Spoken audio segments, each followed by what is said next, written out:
Hey folks, welcome to my long-term review of the Silva Trail Runner 3. A couple of years ago I was looking for a headlamp that I could use as an ultra runner as well as my daily use. I spent a lot of time figuring out which one I need and what kind of needs I have. I wanted it to have a long battery life, I wanted it to be easy to wear, I wanted it to be lightweight, and I wanted it to be reliable. Now, there's now a new version, Trail Runner 3.2. The one I have is the first version. But the update seems to be relatively incremental, so I think the review applies. Now, I bought this with my own money, never been sponsored, and there's no influence from any company in this review. So what attracted me to the Silva one, despite it not being the cheapest one on the market, was the simplicity of the system and the comfort of it. When they say free, what they mean cable free. There's no cables going from the lamp to the battery. And the comfort of it, because the battery is in the back or in the backpack like I later show. In many of the other lamps, the battery is together with the lamp in the front and there's nothing in the back. The other thing is when you run in the dark, you kind of want to have a light in the back as well, which this one has. Spec-wise, the system has 3 different power levels. You can set it from the bright to a bit lower and 1 step lower. The lowest level really is just good for city running where other people see you. It doesn't really give enough light on the trails. The other 2 modes really cover everything else you need. It has 2 lights. One of them is kind of floodlight and one of them is spot beam. So it combines both of those at the same time, so it always gives you good coverage. It also has this attention mode when you hold down the button when you start, but that's usually not needed. That's just a kind of emergency mode. The simplicity of it, there's just 1 button you press, a long press to turn it off and just tap to change the mode. When you cycle through the modes, it gives you this strobo effect when you go back to the highest level. It gives you the confirmation that you are using the mode you actually want. This is especially great when you are doing an ultra, when your mind is starting to drift a little bit. And the single button is very much usable with gloves on, with just a touch. So everything is very easy. You never have to remove it from your head. Like I said, I needed a headlamp that I can use through my ultras, but also in the city running. I didn't want to buy 2 different ones. So this lamp has 2 different configurations. One of them is like ultra mode, or one of them is trail running mode, which I use in the cities. In this trail mode or the city mode, it has this thing they call hybrid battery at the back, which you can use this USB-C rechargeable battery, or you can remove it and put in 3 AAA batteries, just normal batteries.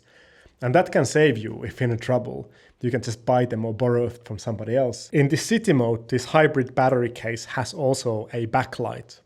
So you can turn it in a blinking mode or continuous mode. It doesn't give a lot of light, but it's enough to make sure that the cyclist coming behind you will see you even in the dark. So this is the configuration I use when I run in the city or in the countryside fields. So last summer I was running the Zugspitze Ultra Trail and I used this in this ultra configuration. So I can remove the hybrid case, unplug the cable and have an extension cable and then put the battery back into my backpack.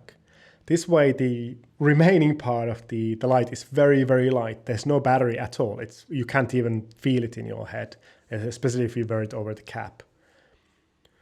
Then you just put the battery in your backpack or in your running vest in the back or in another pocket. The cable is long enough to put it somewhere else. Especially if it's cold, you can put it inside your clothing to keep the battery warm because cold might reduce the battery runtime. The Ultra battery easily lasts over whole night. I think Silva gives something around 12 hours running time for it. I had no trouble keeping it running all night. It has a battery indicator on the side so you can see exactly how much you have left. That way you don't have to worry about it. But also, you can charge it while it's running. So you can just plug in your battery pack while you're running and it will charge the battery and still keep the light on. In fact, in my Ultra setup, I have this light with me, which has 2 light bulbs. If one of the light bulbs fail, I still have light. I have 1 battery. If the battery fails, I have my battery pack that I can charge while using it.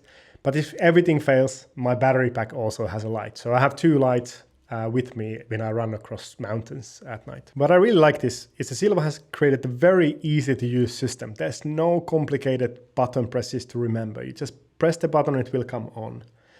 Same with the battery indicator. When you turn the light off, it will show you either red light, please charge, or green light, you're still good to go. Keeping with the ease of use, the band is easily adjustable even when it's on your head, even with gloves on. That's basically it. I'm very happy with the product. I know it's a bit more expensive, but I expect it to last for a very long time. Silva is also doing the right thing, so the version 2 is compatible with the accessories from version 1. If I ever have to replace this with the version 2, I can still use the battery I bought for this one. So I expect this to last for a long time. It's also a European company, it's a Swedish company. I really prefer European products at the moment. If you have any thoughts or questions, just leave a comment down below and I will try to answer anything if I can. Thanks for watching and see you next time.